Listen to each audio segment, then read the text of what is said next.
So Aquarius, this is going to be your love relationship reading.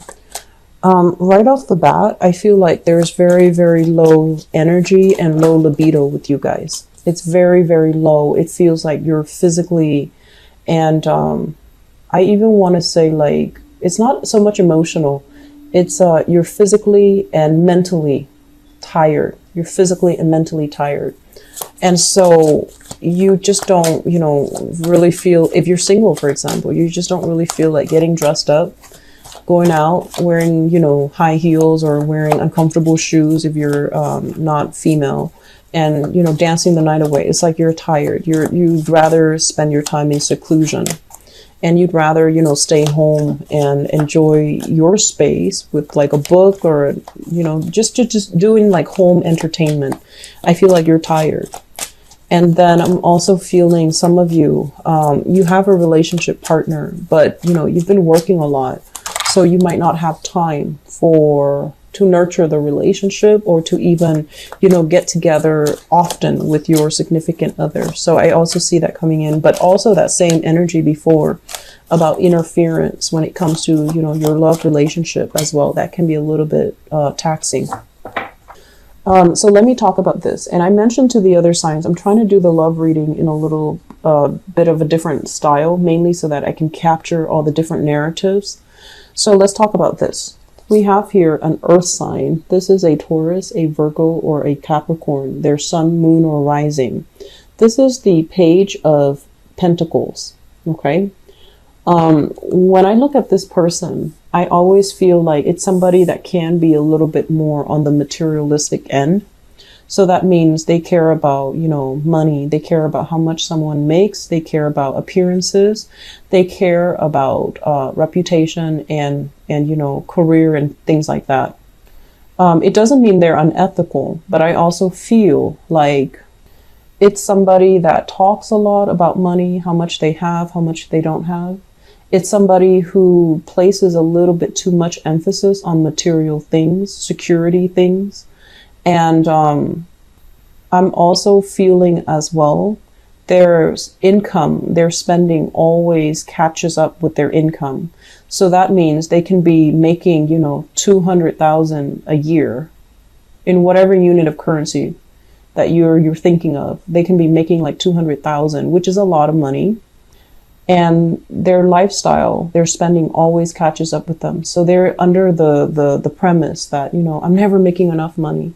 And when you have conversations with them, it seems very, shallow. It seems like there isn't any depth to it, and it can seem a little bit superficial. Okay. And I feel like there is a big sense of misunderstanding between you and this person. You might feel like, oh, they're so materially, bound to, they're so materially focused. How can I have a relationship with this person? How can I even have, how can I have more soulful connection with this person? Because there's so much on the surface, and I want something a little bit deeper. I want something a little bit more philosophical. So you have to also understand where you're coming from versus where they're coming from. They might have been in a place where, they've hit rock bottom financially. And so that's why they're so materially focused. And that's why they're also bringing that into their relationship. Whereas from your end, you're very, very innovative. You're ingenious when it comes to finding alternative ways of making money. You might also you might have also grown up in an environment where there was a lot of prosperity, a lot of wealth. And you never had to worry about financial resources the way this person does. And so if you're kind of faulting them for these things, you want to be a little bit careful, okay? Not everyone has the skills, the way that you do to kind of like cut ties and start over, or, hit bottom and then hit rock bottom financially and then bounce right back. So I do feel that, some people are just innately they're like this, but I feel like you're with somebody that you feel is a little bit too materialistic for your taste. And I also feel like there is very strong attraction as well.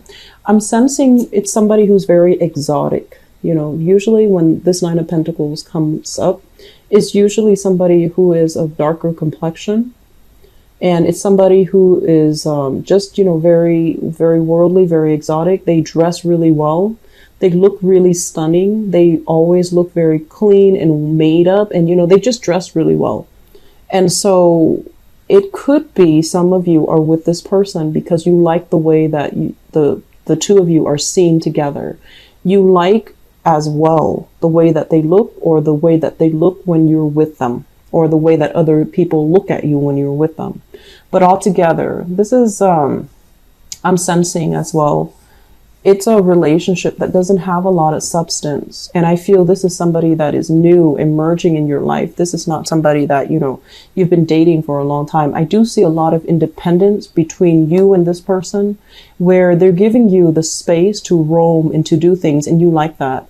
But on an innate level, there isn't enough emotional investment to really tie the two people together. Okay.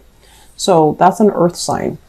So this is workplace romance. This is people admiring your skills, admiring your business acumen, and they're also admiring how hard you work. Okay. The Three of Pentacles is usually finance related. It's somebody that has a lot of skills, that is, in a position where they're telling people, you should do this, you should do that. And I feel this is your energy, where you're telling people you're able to, I feel like, train people, or you're able to help people solve problems, and you're doing it in a very skilled and methodical manner. And as a result of it, somebody in your work environment is really admiring you. I feel like they're trying to keep their distance, and they're trying to be very professional, but you can look in their faces, and sometimes they look at you and you catch them looking at you. Well, they're interested. So we have some, it could potentially blossom into romance, but you're purposely keeping things very platonic, which is very smart of you. I also feel you're not feeling that person. Okay. We have here the Three of Swords, which is basically not really feeling it, not feeling that flutter in your stomach, not feeling your heart beat when the person is around. But I feel like somebody is just admiring you, but it feels very unrequited from your end. Okay. So I do sense this is the month they're going to make themselves known. They're going to say nice things about you. They're going to also possibly, I want to say, like, throw in some nice compliments your way, or complimenting you to other people. And it's going to make you you're going to be made aware that they have, romantic intentions for you. Whether or not you go ahead with it, I just don't feel like dabbling in office romance is a smart move. So just be careful. Okay. I just feel like you're going to be stumbling across a lot of admirers at work. And the people that admire you, is not just for the way that you look, it's not just for the superficial reasons. They admire you because of your skills. So in a way, they admire you as a whole person. But I feel like you're keeping a very stone face. You're keeping, your professional distance, which is something I strongly would advise, because I don't feel this is going to be, worth pursuing. Okay. We have here Three of Pentacles, which is, love at work, and Three of Swords, disappointment. So when they're all linked together, you're best off not to make a move, and, not dilly-dallying in that department. Okay. So let's talk about this energy. Okay. So we have here, let me talk about this one first, because it's been showing up many months for you guys. This is a water sign, Page of Cups. And this is somebody that is, I mentioned, like usually attention seeking. Somebody that thrives on love and admiration from another person. They need it in order to feel good about themselves. They need it to feel safe and secure about where they stand with you. So they need a little bit more affirmation, a little bit more attention. Not that they're emotionally needy. I don't feel that they are like that. But when they love somebody, they love with their whole heart. And they need that, constant feedback. Okay, so that they're not like led astray. So we have here a water sign. This is a Pisces, a Cancer, or a Scorpio. It's showing up in the reverse position. It's linked up here with the sign that I mentioned earlier, the Page of Wands. And the Page of Wands, I feel like in this situation, you have a lot going on in your life. You have a lot of plans that you're trying to bring into the fold. You have a lot of people that you're interacting with. Your world is really starting to open up. And I also feel like you're at a point where being single is really not going to hurt you at all. You actually welcome the freedom to come and go as you please. You welcome the chance to be on your own and not have to make decisions based on another person. Okay. So I feel like some of you are reassessing. If you are in a relationship here with a water sign, or if you are in a relationship here with a fire sign, so Sagittarius, Aries, Leo, and this is Scorpio, Pisces, Cancer, in the reverse position, a lot of you are reassessing your bond here with this water sign. You're trying to think like practically, is this going to work? And you're trying to think as well, are they as willing to build with me as I am with them? And you're also trying to think like, is this something, is there more to it, or is this it? If I nurture it and you know, really invest my time, my energy in this relationship, is the other person on board as well? Is the other person going to be as committed? And is the other person going to, you know, are they sincere? Is there are their feelings actually real? So I do see a lot of reassessment that's happening here. And I'm also sensing as well, there's both of these are pages, and pages are very, very young energy. And earlier you had a page of pentacles as well. So if we were to look at this, it's almost like you're purposely dating people who are not ready for relationships. That's what it feels like to me. Mainly because it's lighthearted, it's non-committal, it can be very fun. And I'm also sensing many of you are shifting partners, you know, going on a date Monday with this person, Tuesday with another person, Wednesday with another person. And then you have a lot of admirers in your work environment. So you're trying to just, you know, be single, have your cake and eat it too. And that's fine. But at one point, you know, you're going to be feeling quite empty. So if you are right now dating and you're just going through, you know, the motion, just dating people and trying to figure out what sticks, I do feel this fire sign can be very good. This is Sagittarius, Aries, or Leo. If you're just dating, mindlessly dating, and you're just like, I wonder what works, this is a good energy. It's a very compatible energy with you. And I also feel this person, they're still growing into themselves.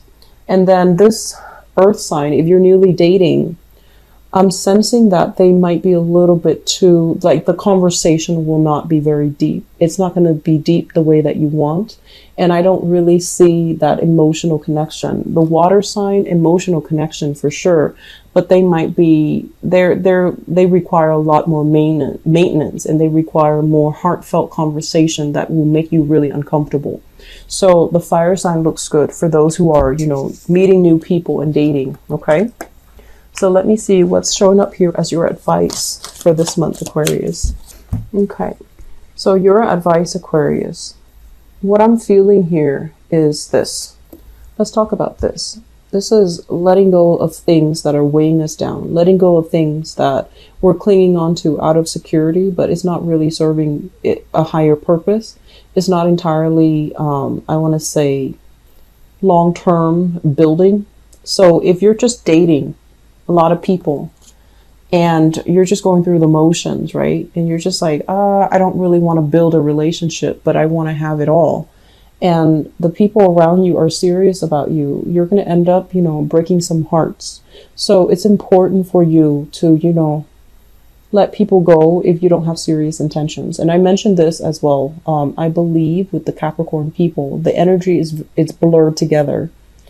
And so my advice here as well is if you're dealing with somebody that is, you know, a lot more emotionally needy than you would like, it's not a good combination. And then it will inadvertently trigger a lot of jealousies, a lot of hostilities, and a lot of like, oh, you don't need me or you don't want me. So it can create a lot of friction in the relationship. So aim for relationships that are a little bit more harmonious, a little bit more lighthearted, so that you don't end up, you know, repeating cycles. Because I mentioned before, when you love, you're capable of loving very, very, very deeply. But I also feel like, you know, everyone's your friend. So you feel like if I were to stop dating this person, I'm not going to be their friends anymore. And that would suck. So then you try to cling on to that relationship and it's not really going to be good. Okay. So if you are dabbling with multiple partners, you really want to reassess, which one is viable. If none of them are viable, that's fine. Let them all go so that you can figure out something else. And then I'm also feeling if you're dealing with, somebody with control issues, if you're hanging on to a relationship that doesn't really have a future as well, either because of control issues, wanting to make things work, and, kind of like, I want to say rationalizing or lying to yourself that this is the one, that's also not going to serve its purpose. So, try to release some things, okay? Release baggage, release excess energy, because holding on to it is really going to affect you. It's really going to eat up your time. It's going to get you all distracted. And this is the month where you need to be very strong and you need to try to do the right thing. And you need to kind of like channel messages from your higher self in order to do the right thing and the ethical thing. And to avoid all of this mindless bickering, wasting your energy, arguing with people that don't really have, conversations that lead nowhere, I want to say. So it's a very good idea overall to release baggage. Okay. If there are, disputes and things like that in relationship, try to approach it from a spirit of understanding as well. I do see bickering coming in between you and a relationship partner. In the general reading, I mentioned that. So it's really important for you to get yourself centered so that you're not wasting your energy with things or conversations that don't really have a resolution. All right. So I'm going to leave it at that. I wish you the best, Aquarius. Take care of yourself. Okay. And I'll be back. Bye-bye. Bye-bye. Bye-bye.